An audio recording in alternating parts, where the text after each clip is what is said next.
आप देख रहे हैं खबरों, तबसरों और तज्जियात पर मबनी पाकिस्तान का सबसे मोतबर न्यूज शो दुनिया, कामरान खान के साथ।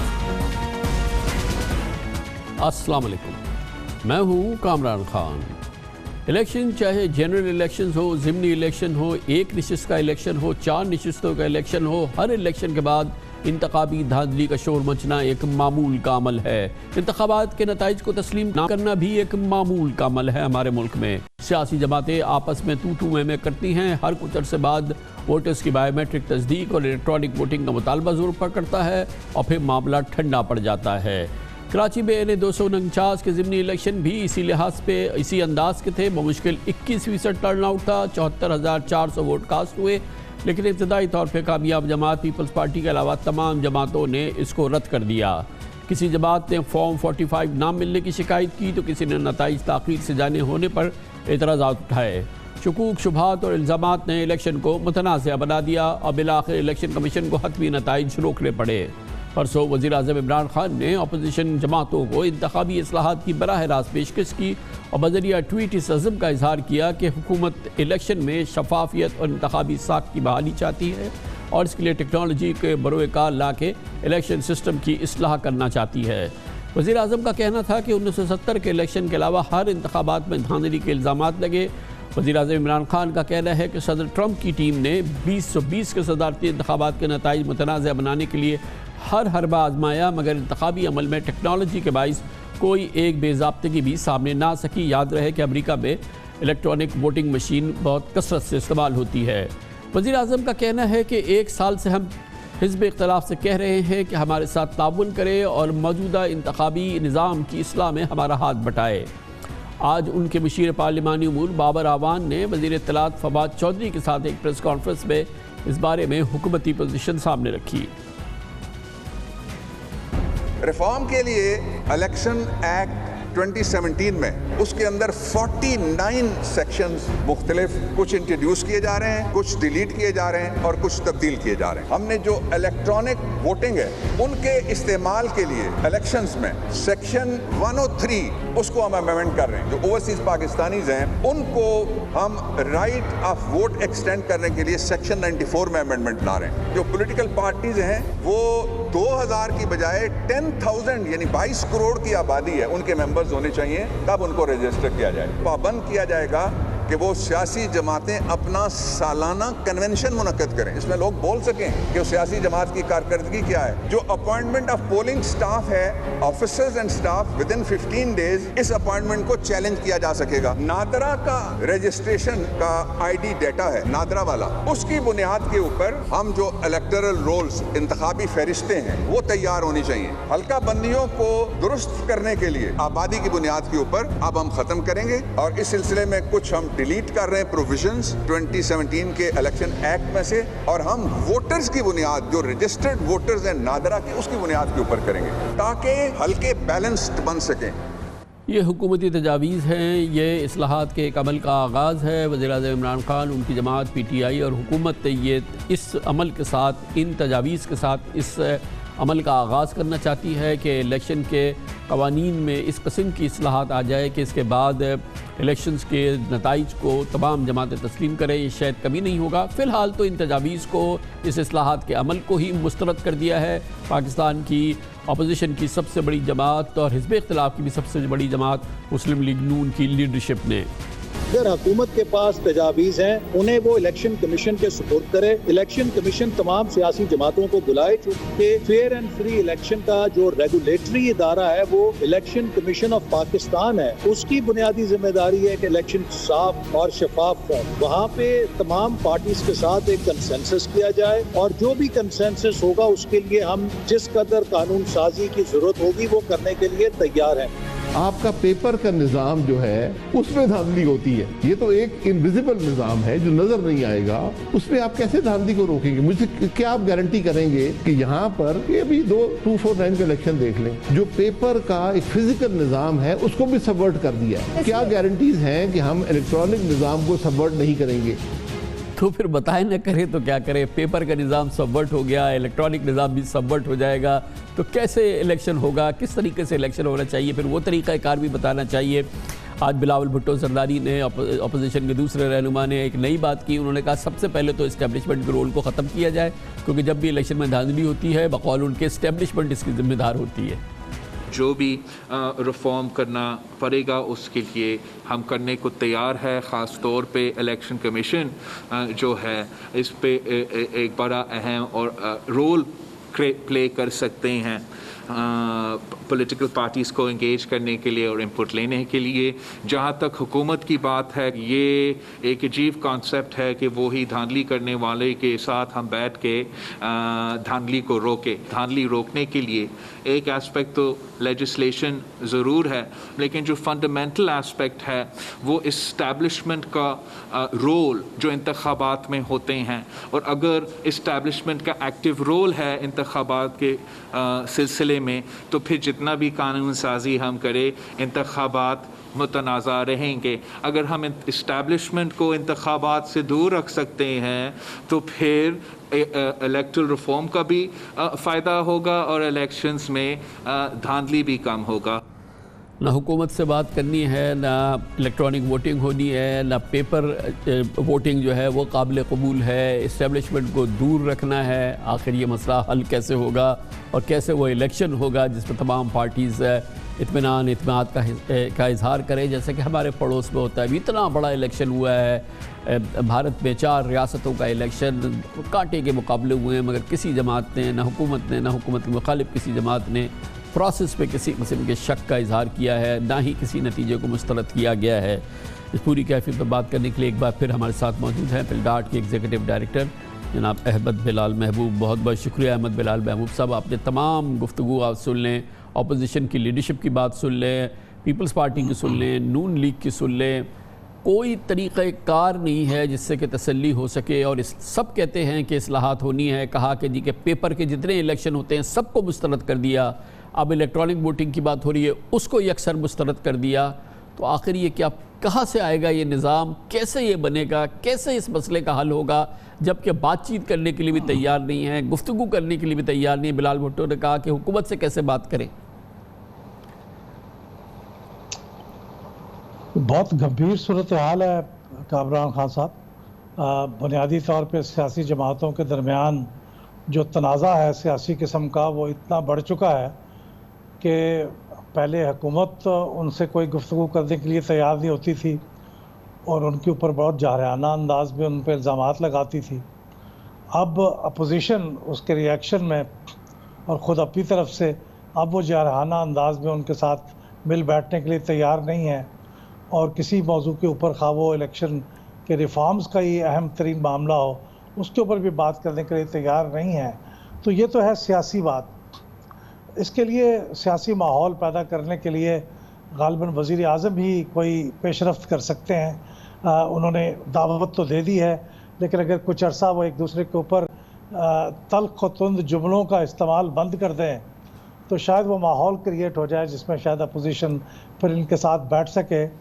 मैंने ये देखा है कि जो इंतखाबी इस्लाहात का पैकेज है 49 तजावीज़ पर मुश्तमिल, उसके अंदर मेजॉरिटी की तजावीज़ ऐसी हैं कि वो बहुत प्रोग्रेसिव हैं, बहुत मुस्बत हैं, और मेरे ख़्याल में अगर वो हो जाएं तो हमारे इंतखाबात की जो क्वालिटी है वो बहुत बेहतर हो जाएगी। वो क्रिटिकल तो नहीं है कि वो हों तो बहुत, उसके बगैर इंतखाब ही ठीक नहीं हो सकता, लेकिन ये 49 जो तजावीज़ है मेरे ख्याल में बड़ी मेहनत से मुरतब की हैं।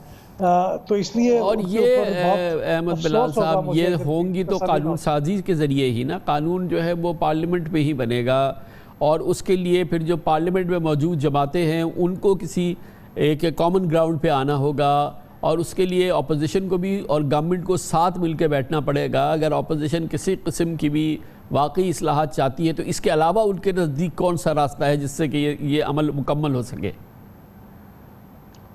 बिल्कुल यही रास्ता है, और उसके लिए माहौल क्रिएट होना चाहिए जिसमें वो बैठ सकें।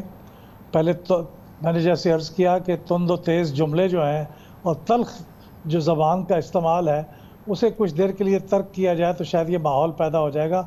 लेकिन आपकी बात सही है, बहरहाल इसे आना इंतखाबी इस में जो तब्दीलियाँ लानी होंगी उसके लिए लेजिस्लेशन की ज़रूरत होगी। ये बिल मौजूद है, कमेटी के अंदर इस पर अपोजिशन बहस करती रही है। ये तो 1.25 साल पहले ये बिल पेश हुआ था तो अपोजिशन इसको डिस्कस तो करती रही है और इसके बारे में शायद उन्होंने अपनी इनपुट भी दी है, लेकिन अब ये फैसला कुन मरहला है।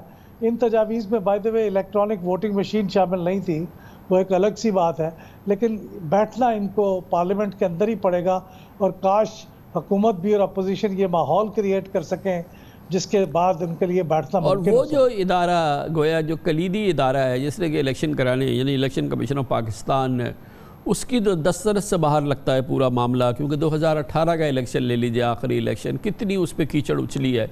उसके बाद से लेके अब तक जितने ज़िमनी इलेक्शन कराए हैं हम, पूरा इलेक्शन तो छोड़िए, एक नशिस्त का इलेक्शन हुआ है 249 का, उस पर ही आफत खड़ी हो गई है, उसको ही मानने के लिए तैयार नहीं है, उस पर ही इतने सवाल उठ गए हैं। गोया कि एक नशिस्त का इलेक्शन भी हो तो वो भी ऐसा नहीं होता जिसमें सबको एतमाद हो। आपने भी इसको ऑब्ज़र्व किया है, ये जमातों के एतराज़ात तहफ़्फ़ुज़ात सही है या ये कि बिला वजह का ये एतराज़ कर रहे हैं, या वाकई एक नशिस्त में भी इलेक्शन शफाफ और इत्मीनान बख्श तरीके से इलेक्शन कमीशन ऑफ पाकिस्तान नहीं करा सका? ये ख़ास तौर पे जो NA 249 का मामला है उस पर तो मैं समझता हूँ कि इलेक्शन कमीशन ने भी किसी हद तक कुछ थोड़ी सी सुस्ती दिखाई है। आप देखिए कि अगर डस्का में इंतखाबात में वो प्रिजाइडिंग ऑफिसर्स लेट आते हैं और प्रिजाइडिंग ऑफिसर्स कांटेक्ट नहीं हो पाते, तो उसी रात को इलेक्शन कमीशन की तरफ से एक प्रेस रिलीज़ जारी हो गया था। लेकिन यहाँ मामला ये है कि एक ही शहर के अंदर इलेक्शन हो रहे हैं, बहुत थोड़े से वोट हैं, 74,000 के करीब, बहुत जल्दी काउंटिंग हो जानी चाहिए, लेकिन रात को 2 बजे हमारा कानून कहता है कि 2 बजे तक तो लाजमी प्रोविजनल नताइज जारी हो जाने चाहिए, लेकिन वो नहीं हुए, 4 साढ़े 4 बजे के करीब हुआ। तो इस ताख़ीर का क्या सबब था, इस बारे में इलेक्शन कमीशन को मेरे ख्याल में कोई वजाहत देनी चाहिए थी। वो वजाहत ना आने की वजह से और इस ताख़ीर की वजह से शकूक व शुबहात पैदा हुए हैं और फिर कोई प्रिजाइडिंग ऑफिसर से कांटेक्ट भी नहीं हो पा रहा था। इस सारे मामले के बारे में इलेक्शन कमीशन खामोश है और उस पर मुझे बहुत हैरानी है, क्योंकि माजी में इलेक्शन कमीशन बहुत जल्दी और बहुत एफिशिएंटली कम्युनिकेट किया करता था। इस इलेक्शन में उन्होंने ऐसे नहीं किया, तो मेरे ख्याल में शकूक व शुबहात पैदा हुए हैं।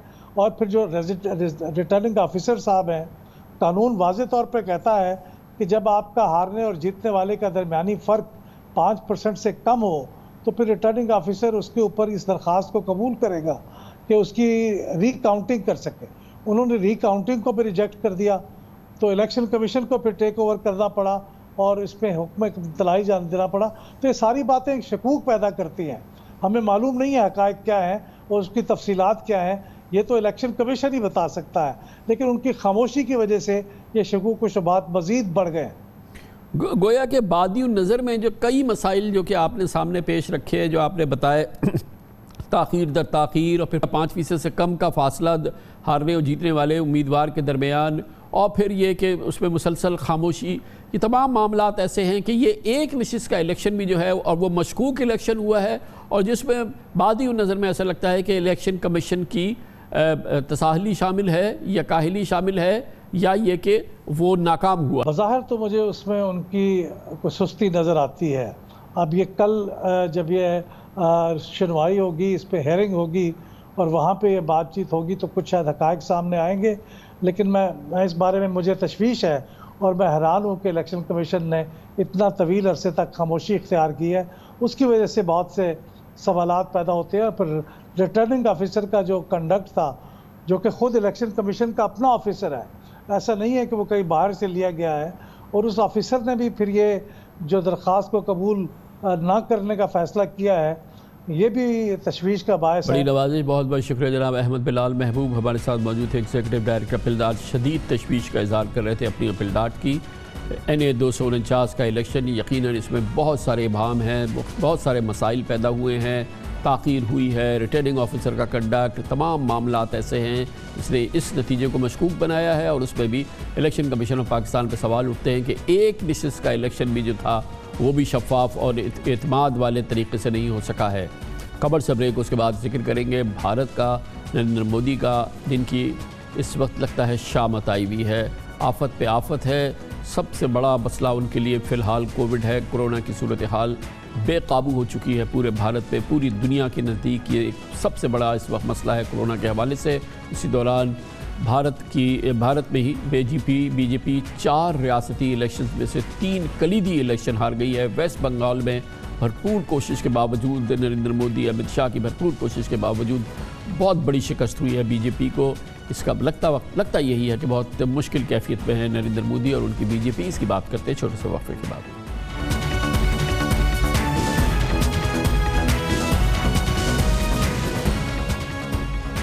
Welcome back. आजकल मोदी के बुरे दिन चल रहे हैं। कोरोना की सुनामी पूरे भारत में सेहत का निज़ाम बहा कर ले जा चुकी है, जबकि सियासी तौर पर जिल्लत और रुसवाई मोदी का मुकद्दर बनी है। भारत की 5 रियासतों के इलेक्शन में 4 सूबों में बीजेपी को शिकस्त फाश हुई है। खासतौर पर मगरबी बंगाल के इलेक्शन में मोदी और उनके वज़ीर दाखिला अमित शाह ने एड़ी चोटी का जोर लगाया, लेकिन इबरतनाक नाकामी का मुँह देखना पड़ा। दरअसल मोदी ने सियासी हिमायत के लिए हिंदुओं को होली और कुंभ मेले समेत मजहबी त्योहारों की इजाज़त दी और इलेक्शन जीतने के लिए बड़े बड़े अवामी जलसे किए, जिसकी वजह से भारत में कोरोना का तूफान बपा हो गया। लेकिन अब मोदी से न कोरोना संभल रहा है और न ही रियासती इलेक्शन में उनको कामयाबी मिल सकी। दिलचस्प बात यह है कि नरेंद्र मोदी ने ममता बनर्जी से मगरबी बंगाल के वज़ीर आला का दफ्तर खाली करने को कहा था, लेकिन इलेक्शन में ममता बनर्जी की पार्टी ने मोदी को चारों शाने चित कर दिया है। ममता बनर्जी ने रियासती इंतखाबात में 2/3 अक्सरियत हासिल की है। उनकी पार्टी मगरबी बंगाल की 294 रुकनी असम्बली में 215 नशिस्तें लेकर कामयाब हो चुकी है, जबकि बीजेपी के हाथ सिर्फ 78 नशिस्तें आई। दूसरी जानिब हुकूमत और इंतजामी एतबार से 130 करोड़ हिंदुस्तानियों का भारत मोदी की गवर्नेंस का मुंह चिढ़ा रहा है। इस वक्त पूरा भारत कोरोना की जकड़ में है। हर रोज़ नए रिकॉर्ड बनते हैं। कल 3,70,000 नए मरीज सामने आए और 3,680 अफराद इंतकाल कर गए। हफ्ते को भारत में एक दिन में 4,02,000 नए मरीज आए थे। अब तक 2 करोड़ से ज़ायद भारतीय शहरी कोरोना का शिकार हो चुके हैं। भारतीय सहाफ़ियों का कहना है कि भारत में कोरोना की तबाही की जितनी भी रिपोर्टें हो रही है, दरअसल इसमें जो अमवात हैं, जो मरीज़ हैं, इससे कई गुना ज़्यादा हैं। अब अमेरिका, पाकिस्तान के बाद थाईलैंड, ऑस्ट्रेलिया, जर्मनी, बरतानिया, नाइजीरिया ने भी भारतीय शहरियों पर सफरी पाबंदी लगा दी है। भारत में सेहत का निज़ाम बिल्कुल बैठ चुका है। एम्बुलेंसेज ना होने पर साइकिल, रिक्शा और बैलगाड़ियों पर भी मरीज़ों को लाया जा रहा है। और भारत में जितने कोरोना मरीज़ हॉस्पिटल्स के अंदर मौजूद हैं, उससे ज़्यादा हॉस्पिटल्स की पार्किंग्स में, राहदारियों में और बाहर फुटपाथ पर नज़र आ रहे हैं। लोग वेंटिलेटर्स और ऑक्सीजन बेड्स के लिए मारे फिर रहे हैं। मोदी सरकार पर थू कर रहे हैं और मोदी को कोरोना आफत का जिम्मेदार करार दे रहे हैं। हैरतअंगेज़ तौर पर कल नई दिल्ली में न्यूजीलैंड के सफारत खाने को ऑक्सीजन की ज़रूरत पड़ी। हाई कमीशन को ट्विटर पर अपील करनी पड़ी। गोया मोदी सरकार को कोरोना के सामने अब बिल्कुल बेबस हो चुकी है और अब नरेंद्र मोदी का गुरूर भी खाक में मिलता नज़र आ रहा है। भारत अब दुनिया के सामने मदद के लिए हाथ फैला रहा है। अमेरिका, बरतानिया, रूस, फ्रांस, जर्मनी और अरब ममालिक की जानिब से मुसलसल इमदादी सामान भारत पहुँच रहा है। कल फ्रांस ने भारत को 8 ऑक्सीजन जनरेटर प्लांट्स और 28 वेंटिलेटर्स भेजे। हफ्ते को जर्मनी ने 120 वेंटिलेटर्स भेजे थे। Commercial break. इस दौरान न्यूज़ हेडलाइंस देखें, जिसके बाद हम अपने प्रोग्राम के बाकी हिस्से के साथ वापस आते हैं।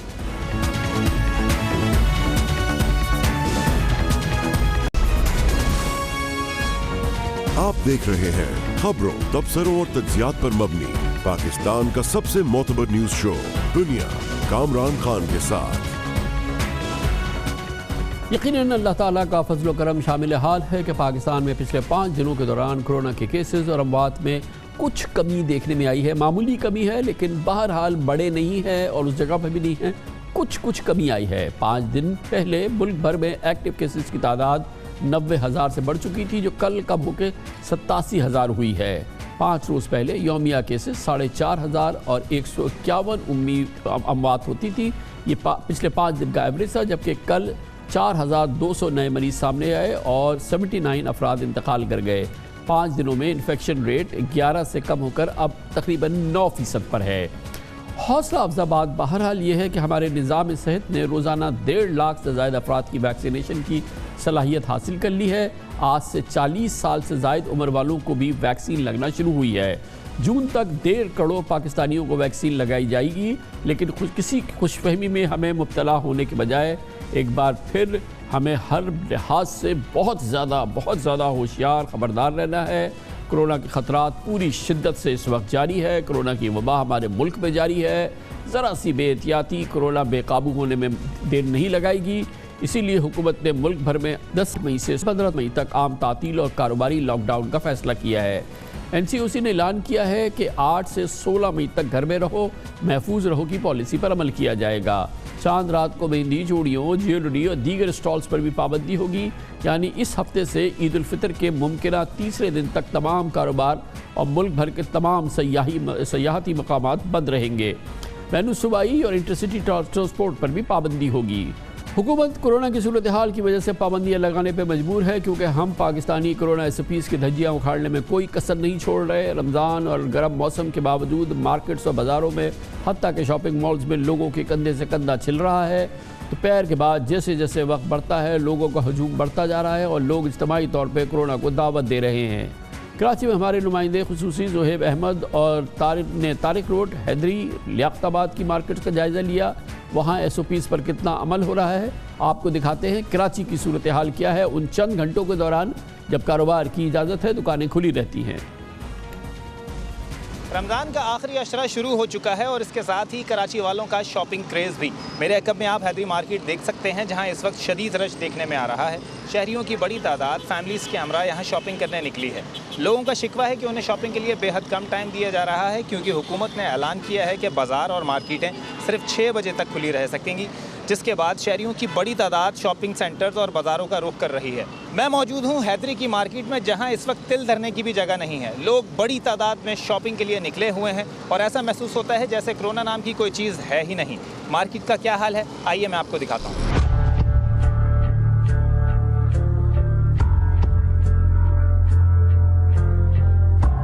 बात है, टाइम 6 बजे की टाइमिंग है, इतनी शॉर्ट टाइमिंग है, तो इसी टाइमिंग में हमें शॉपिंग करनी पड़ी, क्या करें। और सुबह से मार्केट खोलना बेकार है, सुबह तो सोते ही सहरी के बाद है। हब से इतना हो रहा मार्केट के अंदर, मजबूरन उतारना पड़ रहा। हमें भी सांस तो लेना है ना, हमें भी मास्क तो ये रखा हुआ। कराची की हर सड़क और बाज़ार पर इस वक्त लोग मौजूद हैं। मेरा कैमरामैन अगर आपको दिखा सके तो ये लियाकताबाद का मरकज़ी बाज़ार है और यहाँ ट्रैफिक की इस वक्त इंतहाई बुरी सूरत हाल है, जिससे सुधारने वाला कोई भी नहीं है। सड़क के दोनों तरफ गाड़ियों की कतारें लगी हैं, उन्हें देख करने वाला कोई नहीं है। यही हाल बाज़ारों का है, जहाँ लोग शॉपिंग करने के लिए आए हुए हैं, ईद की शॉपिंग कर रहे हैं और ऐसा महसूस होता है जैसे आज चांद रात और कल ईद है और इसके बाद लोगों को शॉपिंग करने का मौका नहीं मिलेगा। हम तो मास्क नहीं लगाते, पहले भी अगले साल हुआ जब भी नहीं लगाया, ना मरे, कुछ नहीं हुआ, अभी भी नहीं लगाया। यहाँ SOPs का कोई अमल हो नहीं रहा है यहाँ पे। अभी मैं अंदर गया हूँ तो ना कोई मास्क लगाया हुआ, ना कुछ लगाया हुआ है। नहीं, ये तो ऐसे ही लगाती है, मैंने तो कुछ भी नहीं लगाया, मेरे ख्याल से तो नहीं है। काम शहरी में बंद करते थे और अब 6 बजे बंद कर रहे हैं, तो कितना फर्क हो गया, आप खुद लगा लें। नहीं, कोरोना है, हमें तो नहीं लग रहा है, जब तक लगेगा नहीं तो लगेगा ही नहीं। ये टाइमिंग की वजह से ना पब्लिक और ज़्यादा निकल रही है, टाइमिंग कम है, पब्लिक ज़्यादा है। अवामी बेहतियाती अपनी जगह, इंतज़ामी कोताही भी बाइस तशवीश है। हमने शहर की 3 मार्केटों का जायज़ा लिया है और कहीं भी शहरियों को रोकने, मास्क चेक करने या समाजी फासले की पाबंदी पर अमल करवाने वाला हुकूमती या ज़िले इंतज़ामिया का कोई नुमाइंदा नज़र नहीं आया। यही मजमूई माशरती लापरवाही थी जिसने भारत में अलमिये को जन्म दिया और अब वही खतरा हमारा दर खटखटा रहा है। दिन में कोरोना नहीं है कि जो आप रात में क्लोज कर देते हो, रात में आपको खोलना चाहिए, दिन में बंद करना चाहिए यार। और आप रश देखो, यहाँ पे क्राउड देखो, कितना क्राउड है लोगों का। और बच्चों को तो लेके मार्केट में आना ही नहीं चाहिए और आप देखो बच्चों को लेके हर कोई आया हुआ है। बेवकूफ़ी है, लेकिन बच्चों के लिए तो करनी पड़ती है ना, बच्चे जिद करते हैं, बच्चे रो रहे होते हैं। मास्क तो है जेब में लेकिन लगाया नहीं है बस। कोरोना ऐसे खत्म होगा, ये देखो कितनी आवाम रोड पर है। टाइमिंग 6 बजे कर दी है आपने, सारी मार्केटें 6 बजे बंद हो जाती हैं, यहाँ पे पूरा तारिक रोड जाम हो जाता है। अब जिसको रोजा खोलना हो वो मेन रोड पे रोजा खुल रहा है। मैं तो खुद आज फर्स्ट डे निकली हूँ, क्योंकि सुन रहे हैं कि अब वो बंद हो जाएगा कोरोना के मारे, तो मैंने कहा बच्चों को सूट दिला दूँ। ये तो है कराची की सूरत हाल। देखते हैं लाहौर की लिबर्टी मार्केट, बाड़ा मार्केट, शाह आलमी बाज़ार, वहाँ क्या हो रहा है। वहाँ पहुँचे हमारे नुमाइंदे खुसूसी हसन रज़ा, जिन्होंने लाहौर में दुकानदार और ख़रीदार की जो एहतियाती तदाबीर की कैफियत है और लाहौर जो कि यकीनन बहुत ज़्यादा मुतासिर हुआ है इस वबा के दौरान, वहाँ के बाज़ारों का हाल आपको दिखाते हैं। लाहौर में आए रोज़ कोरोना के केसेस में और हलाकतों में आए दिन इजाफा देखने में आ रहा है। तमाम बड़ी मार्केटें, शालम मार्केट, लक्ष्मी और दीगर, बागबानपुरा, इशरा बाज़ार, लिबर्टी मार्केट, अनारकली बाज़ार, चुंगी अमर सद्दू और दीगर जो बड़ी मार्केटें हैं और छोटी मार्केटें, वहाँ पर बहुत ज़्यादा रश जो है वो दिखाई देखने को मिल रहा है। आइए हम आपको चलते हैं लाहौर की बड़ी मार्केटों की विज़िट करवाते हैं और बताते हैं कि वहाँ के क्या हालात हैं। आइए।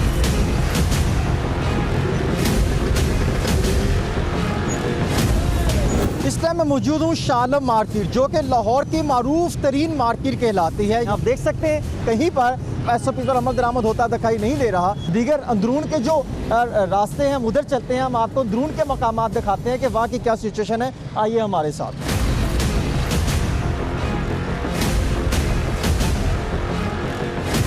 ये जो मार्केट है ये शूज़ मार्केट और मल्टी फार्म और स्पोर्ट्स मार्केट कहलाती है। कहीं पर SOPs को फॉलो नहीं किया जा रहा। समाजी फासला तो यकीनन आप भी देख सकते हैं कि कहीं पर बरकरार नहीं है।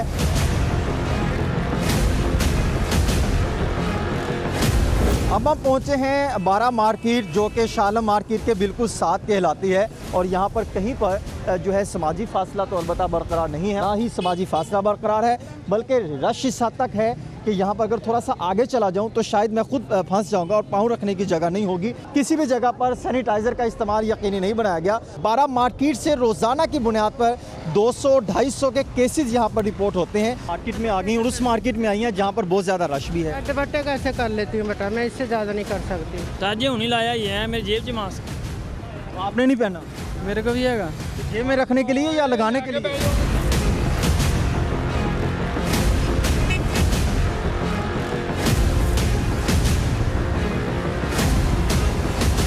किसी का कोई अमल दखल नहीं है, आपने हालात आप ही ख़राब कर रहे हैं। टाइम थोड़ा सा बढ़ा दें और फिर ये मामला ठीक हो जाएगा। अब मैं पहुंचा हूं बागबानपुरा। यहाँ पर अगर आप रश देख ले तो इस हद तक रश शायद पूरे लाहौर में सबसे ज़्यादा रश जो है वो बागबानपुरे मार्केट ये जो है ये पूरी मार्केट में कहलाता है। यहाँ पर किसी जगह पाँव रखने की जगह नहीं है। इसी तरह अगर आप देखें तो पूरे बच्चे भी साथ लेके आए हैं बाज़ार में खरीदो फरोख्त करने के लिए। मास्क आपने नीचे किया हुआ। गर्मी बहुत ज़्यादा थी, अंदर दिल बंद होने वाला हो गया था, ये भी पहन लेते हैं। आप दुकानदार हैं, आपने मास्क क्यों नहीं पहना? गर्मी बहुत है, क्या करें, सांस रुकता मास्क पहनने से।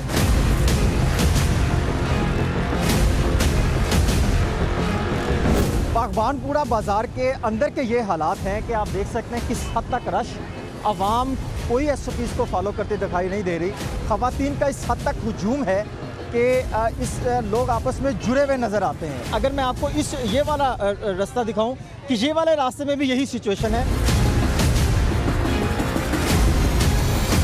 अनबिलीवेबल आप सूरत हाल देख लें लाहौर के बाज़ारों की, और शायद इसमें कोई लॉजिक है या वज़न है कि जब पाकिस्तान में ताजरों की नुमाइंदा तंजीम कहती हैं कि वक्त को बढ़ाया जाए, क्योंकि इस कम वक्त की वजह से ये इस किस्म का जम गफ़ीर जो है लोगों की एक आफत की तरह से लोग जो है वो टूट पड़े हैं बाज़ारों में।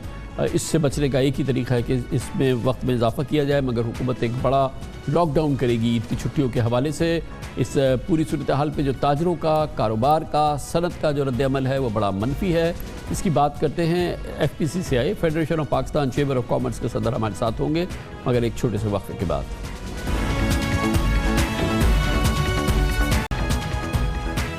वक्फे से कबल हमने आपको दिखाया आंखों देखा हॉल कराची और लाहौर की मार्केट्स का। लिटरली तिल धरने की जगह नहीं है, लोग खचा खच बाज़ारों में भरे हुए हैं।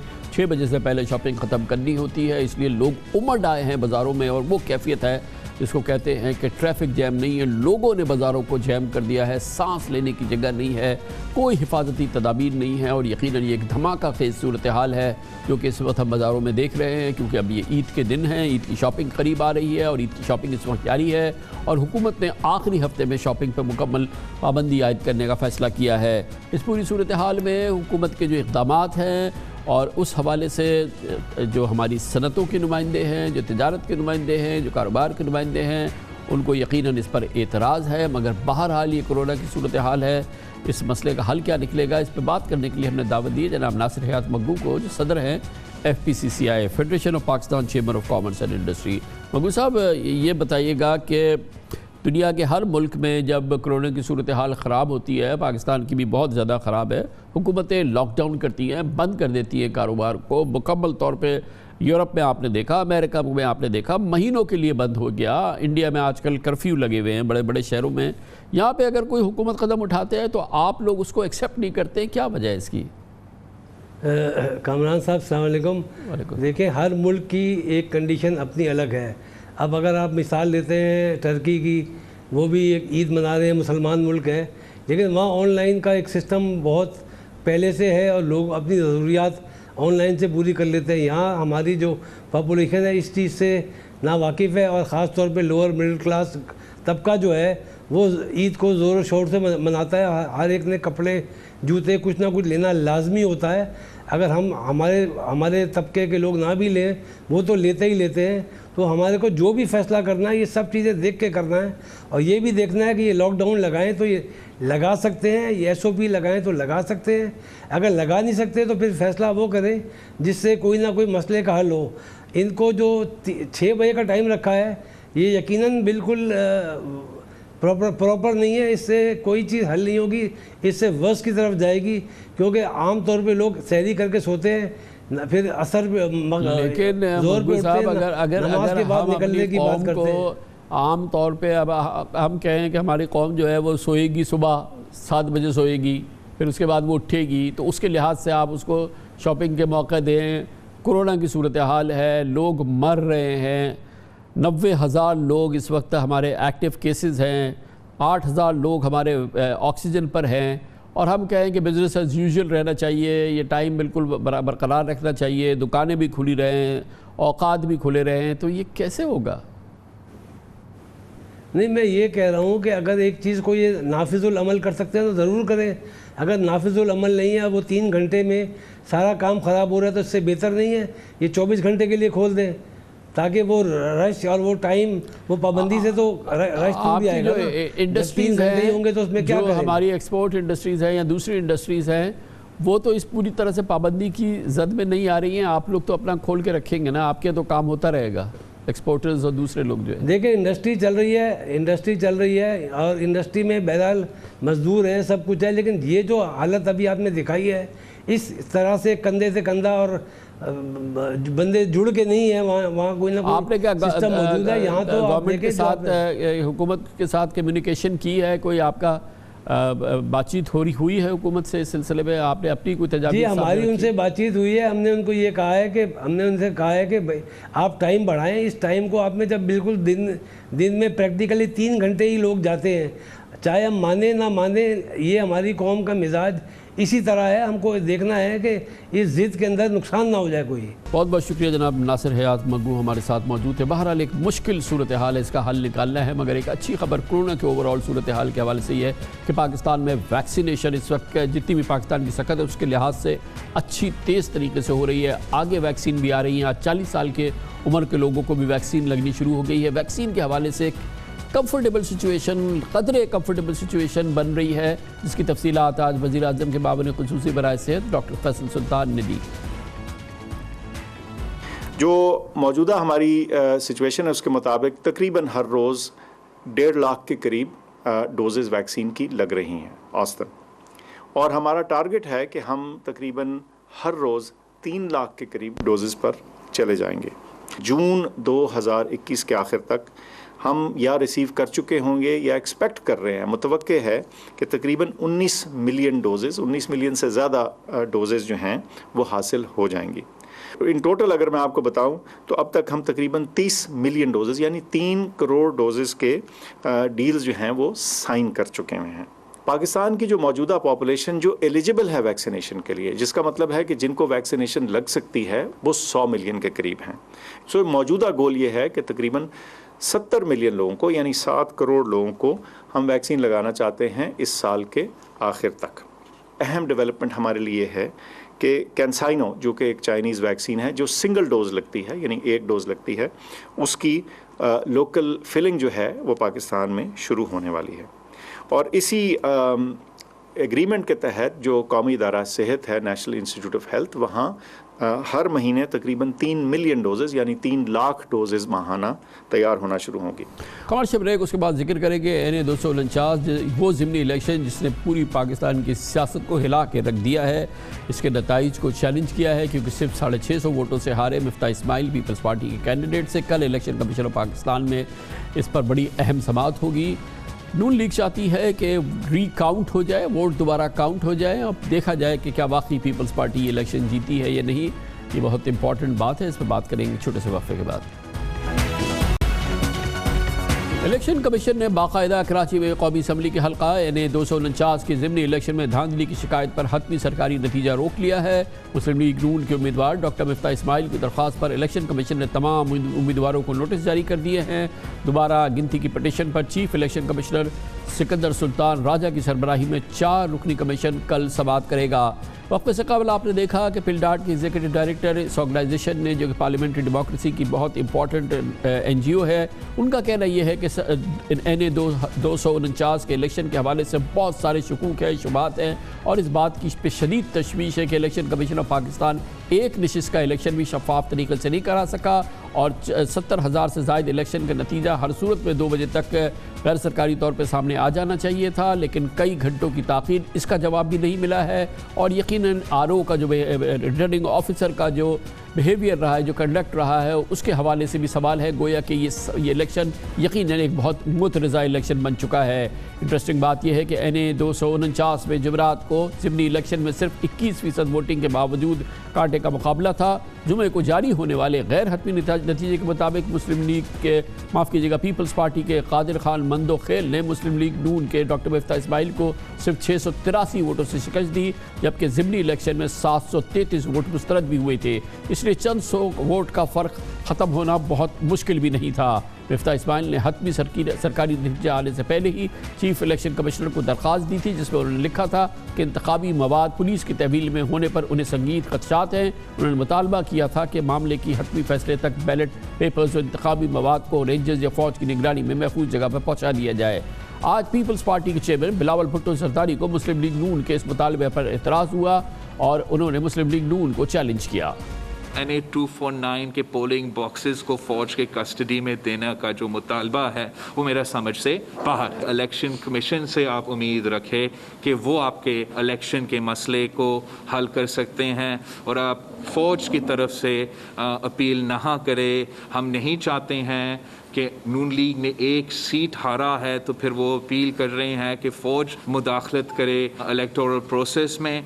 हम समझते हैं कि ये ना सिर्फ इलेक्टोरल प्रोसेस के लिए नुकसान होता है अगर फ़ौज का रोल हो, तो हम ये मुतालबा के साथ बिल्कुल नहीं देते हैं और हम समझते हैं कि ये गैर ज़िम्मेदाराना मुतालबात है नून लीग की तरफ से कि हम पोलिंग बॉक्सेस को फ़ौज के कस्टडी में दें।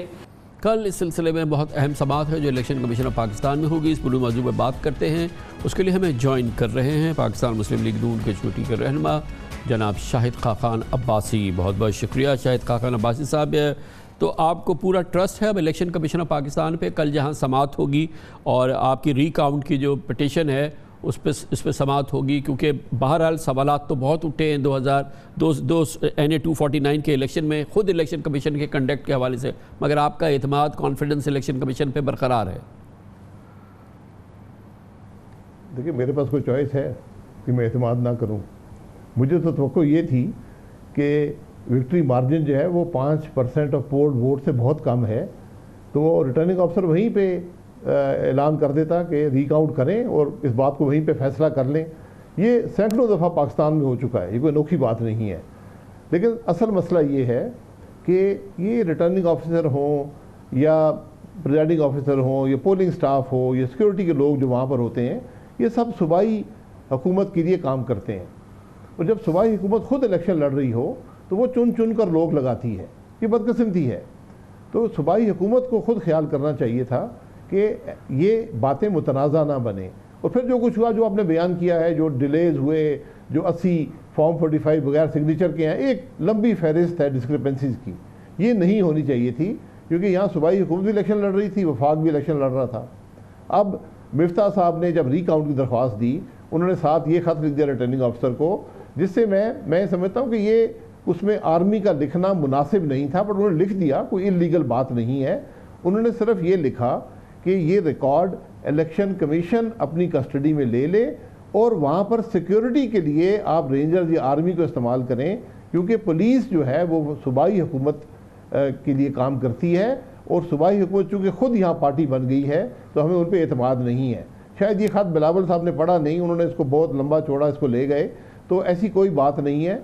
जो मिफ्ता साहब ने लिखा वो सिर्फ सिक्योरिटी के लिए कि वहाँ पर पुलिस पे हमें एतमाद नहीं है, ये सारी बात है इस मामले में। और रीकाउंट हक है, कल हम इलेक्शन कमीशन जाएंगे, हमें उम्मीद है कि वहाँ रीकाउंट की इजाज़त मिल जाएगी और बात रीकाउंट से आगे भी जाएगी, क्योंकि जो काउंटर फॉइल हैं उनको आपने चेक करना है अगेंस्ट द पोल्ड वोट्स कि क्या ये किसी ने वहीं से फाड़ कर और ख़ुद ही ये पोल कर दिए हैं। क्योंकि जिस तरह मैंने बताया कि जो प्रिजाइडिंग ऑफिसर्स का एटीट्यूड था, जो फॉर्म 45 हैं जो डिलेज हुए, तो सब इस बात की निशानदेही करते हैं कि जो डस्का में हुआ उसी किस्म का एक मामला यहाँ भी हुआ है। लेकिन भाई साहब ये बताइएगा कि आप क्या समझते हैं कि अगर एलिज्ड जो भी इस वक्त इसमें रिगिंग हुई है तो उसमें रीकाउंट जो होगा उसमें वो डिटेक्ट हो जाएगी, मतलब आप लोगों का ख्याल ये है कि जब वो रीकाउंट होगा तो वो आराम से डिटेक्ट हो जाएगा कि इसमें गड़बड़ हुई है, वो इस अंदाज की गड़बड़ है? नहीं, सिर्फ तादाद की गड़बड़ नहीं है, रीकाउंट में एक एस्पेक्ट उसका कवर होगा जो यहाँ पर हुआ है। क्योंकि डिलेज जब होते हैं वो इसीलिए किए जाते हैं कि आप वोट निकाल कर और जैली अंगूठे लगाकर और वोट कास्ट कर दें और फॉर्म 45 पर लिख दें, तो वो वोट आपको उस वोट की थैले से ज़रूर बरामद होंगे, लेकिन वो वोट होंगे जाली, क्योंकि वो लोगों ने पोल नहीं किए, प्रिजाइडिंग अफसर या उसका स्टाफ खुद पोल कर जाता है। और जब भी प्रिजाइडिंग अफसर साइन नहीं करवाता पोलिंग एजेंट से फॉर्म 45, ये इस बात की निशानदेही होती है कि उसने कुछ धांधली करनी है। ये सारा इबहाम है इस इलेक्शन के अंदर। अगर 276 फॉर्म 45 पोलिंग एजेंट्स के साइन के साथ 7 बजे तक प्रिजाइडिंग अफसर के पास पहुंच जाते तो ये इबहाम ना होता। लेकिन ये मेरा ख्याल अभी तक हमें कम से कम टाइम स्टैम्प व्हाट्सएप पे जो इलेक्शन कमीशन की रिक्वायरमेंट है कि रिज़ल्ट आए, वो हमें नहीं मिला कि कितने बजे वो मौसूल हुए हैं रिटर्निंग ऑफिसर के पास। अच्छा, आप खुद रिटर्निंग ऑफिसर के दफ्तर में मौजूद थे भाई साहब, और जब ये एक लैग आ रहा था, जब ये इतना बड़ा ब्रेक आ गया था, तो आपने और आपकी जमात ने उसी वक्त क्यों अपना प्रोटेस्ट और अपना जो एतराज़ था, जो कंप्लेंट थी, उसी वक्त रजिस्टर क्यों नहीं कराई? ये पोस्ट जब ये नतीजा आ गया उसके बाद क्यों किया? आप उस वक्त ही देन एंड देयर क्यों नहीं आपने इस पर शोर मचाया? जी वहीं पे किया, वहाँ पर मिफ्ता साहब भी मौजूद थे और गवर्नर ज़ुबैर साहब साबका गवर्नर भी मौजूद थे। मैं खुद वहाँ तकरीबन रात के 1:30 बजे गया, मैं रिटर्निंग ऑफिसर से मिला। मैंने कहा देखिए रिटर्निंग ऑफिसर साहब, 3 बातें मैं आपसे पूछ रहा हूँ, अभी तक आपके रिज़ल्ट सारे यहाँ पहुँचे नहीं हैं, रात के 1:30 बज गए हैं, 5 बजे पोलिंग ख़त्म हुई है, ये 8.5 घंटे का वक्त गुजर चुका है, कोई पोलिंग स्टेशन यहाँ से आधे घंटे की मुसाफत से ज़्यादा नहीं है। तो मैंने कहा हमें 3 बातें बता दें, एक तो हमें कॉपी दे दें जो फॉर्म 45 आपको मिले हैं, दूसरा हमें जो व्हाट्सएप आपको प्रिजाइडिंग ऑफिसर से मौसूल हुआ था वो हमें दे दें विद टाइम स्टैम्प के कितने बजे आपको मिला है, और तीसरा हमें ये बता दें कि ये फॉर्म 45 जो आपकी पोजीशन में आए हैं वो कितने बजे एक एक करके पहुँचे हैं। क्योंकि हमारा ये हमें खुद वहाँ बताया गया कि अभी तक हमारे पास सारे रिज़ल्ट नहीं आए। ये तीनों बातें उन्होंने सुनी, उन्होंने कोई जवाब नहीं दिया। हमने लिखकर भी उनको दे दिया कि ये जनाब हमारी रिक्वायरमेंट्स हैं, इसका जवाब आप दे दें, उसका उन्होंने जवाब नहीं दिया। और तीसरे दिन हमें कहा गया कि आप 11 बजे आएँ, फिर वहाँ पर इन बातों का फ़ैसला करेंगे और कंसोलिडेशन प्रोसीडिंग शुरू करेंगे, जो कानून का आखिरी स्टेप होता है इलेक्शन को फाइनल करने का। हमें ये पता था कि कानून ये कहता है कि उससे कंसोलिडेशन प्रोसीडिंग से पहले आपने अपनी पिटिशन फाइल करनी होती है रीकाउंट की। तो हम 9 बजे पहुँच गए, तो 9 बजे वो तैयार बैठे थे हमारी रीकाउंट को रिजेक्ट करने के लिए, पहले से उन्होंने फैसला लिखा हुआ था। ये बड़ी बहुत से इबहाम है सारे मामले में। मैं जो बात कर रहा हूँ, मैं कहीं सुनी सुनाई बात नहीं कर रहा, जो मैंने मामला खुद देखा है। तो वहाँ पर अगर रीकाउंट उस दिन ऑर्डर हो जाता, अपेरेंटली इतना गंभीर मसला नहीं रखता, क्योंकि फ़ौरन बाद ही पीपल्स पार्टी ने कहा रीकाउंट क्या, हम तो री वोट के लिए तैयार हैं, आप दोबारा इलेक्शन करा लें। जी तो बिस्मिल्लाह करें ना, रीकाउंट पहले करा लेना। रीकाउंट तो रीपोल जो है वो सिर्फ इलेक्शन कमीशन ऑर्डर कर सकता है, वो सईद गनी साहब और पीपल्स पार्टी नहीं कर सकती। और ये पाकिस्तान की तारीख का पहला मौका है कि जीती हुई पार्टी जो है, जो सो कॉल्ड विनर है, वो ज़्यादा प्रेस कॉन्फ्रेंस कर रहे हैं और ज़्यादा बातें कर रहे हैं। ये अक्सर जो हार जाते हैं या जो हराए जाते हैं वो ज़्यादा बात करते हैं कि अब हमारे साथ जुल्म हुआ है, यहाँ पर वो कह रहे हैं, तो रीपोल वो नहीं करवा सकते, वो इलेक्शन कमीशन का हक है। हमारा जो हक है वो रीकाउंट का है, और उसके बाद जो लीगल प्रोसेस है हम उसको इस्तेमाल कर रहे हैं। तो मैं सईद गनी साहब से सुनना चाहूँगा कि वो कह दें भाई रीकाउंट करवा दे, कोई हर्ज नहीं है।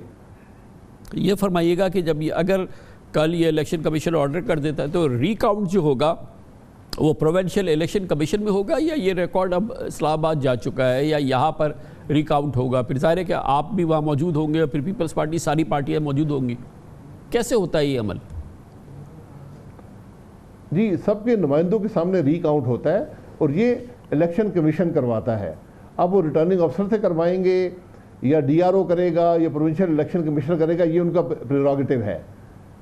जब एक दफ़ा बात इलेक्शन कमीशन के पास आ जाए तो फिर वोट जो हैं वो उनकी मलकियत बन जाते हैं, वही रीकाउंट करवाते हैं, सारी कैंडिडेट्स के नुमाइंदे वहाँ पर मौजूद होते हैं। ये इसका तरीक़ाकार है। एक एक वोट को देखा जाता है कि उसमें क्या इबहम है या क्या उसको किया जाए। ये इसका पहला स्टेप है।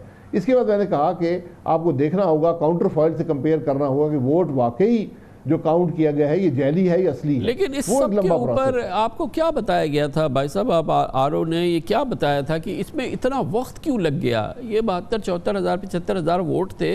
ये हर सूरत में वैसे भी इनका कानून है कि प्रोविजनल रिजल्ट जो था वो 2 बजे तक आ जाना चाहिए था, लेकिन ये डिले की एक्सप्लेनेशन क्या है? इतनी लंबी डिले क्यों हो गई? ये इसके बारे में आपको क्या बताया था? देखिए कमरान साहब, मैं उस कमरे में खुद गया, RO साहब के सामने मैं खुद बैठा, मैंने उनको खुद दरख्वास्त की कि जनाब ये मामलात हैं। उन्होंने कोई जवाब नहीं दिया। उनके पास कोई जवाब इन 3 बातों का नहीं था कि क्या हमें फॉर्म 45 की कॉपियाँ दे दें, व्हाट्सएप आपको कितने बजे मिला ये बता दें, और फॉर्म 45 कितने बजे आया ये बता दें। इन तीनों का उन्होंने कोई जवाब नहीं दिया।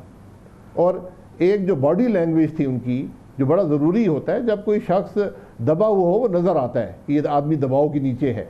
जब उसकी आंखें झुकी हुई हो तो यकीनन दाल में कुछ काला होता है। तो ये माहौल मैंने वहाँ खुद देखा है। बहुत शुक्रिया जनाब। शाहिद खान अब्बासी हमारे साथ मौजूद थे। कमर्शियल ब्रेक, उसके बाद जिक्र करेंगे एक और बड़ा सियासी सबक मिला है NA 249 के इलेक्शन से। कराची की सियासत के हवाले से एक और नई बात सामने आ गई है और वो बहुत अहम डेवलपमेंट है। वो ये कि MQM का कराची की सियासत से अब सूरज यहाँ पे उसका डूब रहा है। अल्ताफ़ हुसैन की बनाई हुई जमात, उसके बाद उसके शाखसाने, तमाम किस्से जो हैं वो तमाम होते नज़र आ रहे हैं। ये पूरा दौर, ये सूरज MQM का अब गुरूब होता नज़र आ रहा है कराची की सियासत में। इसकी बात करते हैं छोटे से वक्फे के बाद। कराची के हल्के NA 249 के इंतखाबी नताइज ने पाकिस्तान की और इस बड़े शहर की सियासत के जो चंद हक़ाइक़ आश्कार किए, उनमें से एक हकीकत ये भी है कि अब इन इलेक्शन के नताइज की सूरत में वाज़ेह तौर पर लगता है कि पाकिस्तान में MQM की सियासत का या MQM सियासत का सूरज ग़ुरूब हो रहा है। ये वही MQM है जो अपने क़याम के 4 साल बाद पाकिस्तान की तीसरी बड़ी पार्लिमानी क़ुव्वत बन गई थी। ये पार्टी 2018 के इलेक्शन तक पाकिस्तान की चौथी और सिंध की दूसरी बड़ी सियासी जमात रही, लेकिन अब MQM अपनी बका की जंग लड़ रही है। तंजीमी लिहाज से कभी मुल्क की मुनज़्ज़म तरीन सियासी पार्टी समझे जाने वाली MQM के अब हिस्से बकरे भी ढेर हो रहे हैं। कराची में हल्का NA 249 के ज़िमनी इलेक्शन ने इस तासुर पर महर तस्दीक सब्त कर दी है। ज़िमनी इलेक्शन के गैर हतमी नताइज के मुताबिक MQM इस इलेक्शन में 6ठे नंबर पर आई। उसको सिर्फ 7,500 वोट मिले। इस हल्के से 2013 के इलेक्शन में MQM के सलमान मुजाहिद ने 39,000 से ज़ायद वोट हासिल किए थे और कामयाब हुए थे। 1988 से 2016 तक कराची का इंतखाबी मैंडेट और वोट बैंक किसी न किसी तरह MQM के नाम से रहा। ये हम उस MQM की बात कर रहे हैं जिसकी आज से 5 साल पहले धाक और धमक ऐसी थी कि लम्हों में पूरा कराची बंद हो जाता था। बाज़ार सुनसान और सड़कें वीरान होती थी और मकबूलियत का ये आलम था कि अगर MQM का कोई जलसा जुलूस या सियासी मुहिम का ऐलान हो तो मिनटों में हज़ारों मर्द, ख़वातीन और नौजवान 90 जिना ग्राउंड पर जमा होते थे।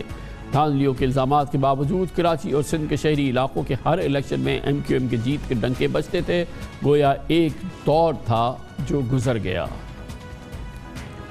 22 अगस्त 2016 वो दिन था जब पाकिस्तान मुखालिफ तकरीर करने पर MQM ने अपने बानी अल्ताफ़ हुसैन से लाताल्लुक़ी का इजहार किया। इससे पहले मार्च 2016 में पाक ज़रज़मीन पार्टी बनी थी।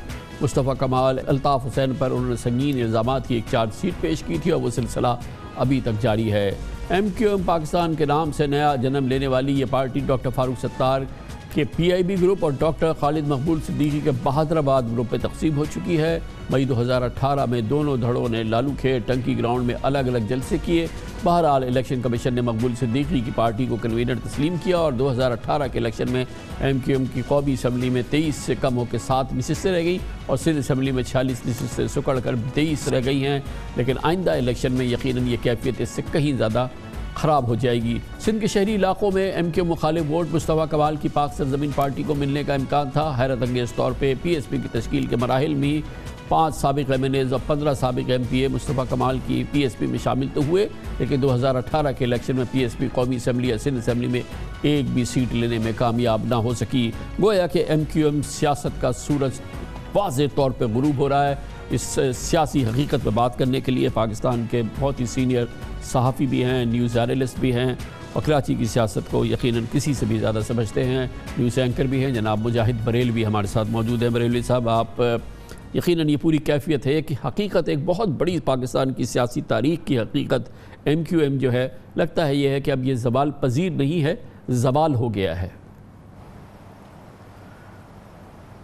देखिए कामरान, जिस तरह एक तो शुक्रिया आपने जो अल्फाज इस्तेमाल किए और आप भी कराची की तहरीक और डायनेमिक को देखते रहे और आमतौर पर बड़ा आसानी से हमारे यहाँ लोग MQM को इस्टेब्लिशमेंट के खाते में डाल दिया करते थे कि जी ज़िया-उल हक ने बनवाई है। ऐसा नहीं था, बहुत सारे मुहर्रिकात थे जिनके सबब आपने देखा कि 85 के जो बल्दियाती इलेक्शन हुए, बल्दियाती इलेक्शन, और फिर 88 का जो पहला इलेक्शन हुआ जिसमें बेनज़ीर भुट्टो साहबा ने अक्सरियत हासिल की। पहली मुंतखब हुकूमत ज़िया-उल हक के बाद बनी है, वो सिर्फ़ और सिर्फ MQM की MNAs और उसकी ताकत से बनी। और फिर उनकी जो बाद में आपने देखा कि हुकूमतों को गिराने में मरकज़ी किरदार MQM करती थी। नवाज शरीफ हो, बेनज़ीर हो, यानी हर प्राइम मिनिस्टर को जी तारीख की तमाम मनाज़िल तय करते हुए, ये बड़ी हैरत की बात है कि इतनी बड़ी सियासी जमात कोई 35-36 साल के अरसे में उसका उरूज हुआ और ज़वाल हो गया, यानी कि सिमट गई पूरी जमात। मद्देनज़र पीपल्स पार्टी ने भी देखे हैं, नून लीग ने भी देखे हैं, मगर इस तरह से पूरी जमात जो है वो रेज़ा रेज़ा हो जाए, तहलील हो जाए, ये हमने कभी नहीं देखा है इतनी तेज़ी से। एक तो ये भी है ना कि हमारे यहाँ शख्सी जमातें होती हैं, बल्कि लिमिटेड कंपनियाँ होती हैं। पीपल्स पार्टी भुट्टो के बगैर नहीं, शरीफों के बगैर नवाज लीग नहीं। और अब आप अगर देखें तो MQM का पूरा जो पावर थी, जो रूट्स थे, जो MNAs थे, MPAs थे, वो सिर्फ अल्ताफ़ भाई के मरहून मिन्नत हुआ करते थे। और 16 अगस्त को जो वो पार्टी टूटी और जिस तरह उसका शीराज़ा बिखरा, जिसका अंदाज़ा चंद साल पहले ही हम लोगों को हो गया था कि वो जो अल्ताफ़ भाई वहाँ लंदन से बैठकर जो समझते थे, जिनके बगैर पत्ता नहीं हिलता था, वो मज़ीद नहीं हिलेगा। और फिर यकीनन कुछ और भी अवामिल थे, कुछ ऐसी फोर्सेस थी जो समझती थी एक ऐसी पार्टी है जो जब कराची जैसे इंडस्ट्रियल शहर को बंद कर देती है, स्टेट बैंक में ताला लगा देती है, और ऐसी जमात को जो रियासत के सामने खड़ी होती है, तो उसको फिर इस तरीके से दीवार से लगाना था और वो लग भी गई। और उसको लगाने वाले भी वही थे जिसकी तामीर में उनका हाथ था, जैसे मुस्तफ़ा कमाल और खालिद मकबूल और फारूक सत्तार। तो अब ये तो एक बहुत बड़ा खिला बन गया ना। अब तो वो तमाम MQM के जो 35 साल जो यहाँ पर हावी रही यहाँ की सियासत में, गुज़िश्ता साल में लोगों ने मौका दिया PTI को, वो भी बड़ी तेज़ी से गायब हो गई है, तकरीबन उसका भी कोई वजूद नज़र नहीं आता। एक बड़ा वैक्यूम है इस मिनी पाकिस्तान में, इस तकरीबन 2.5 करोड़ के शहर में।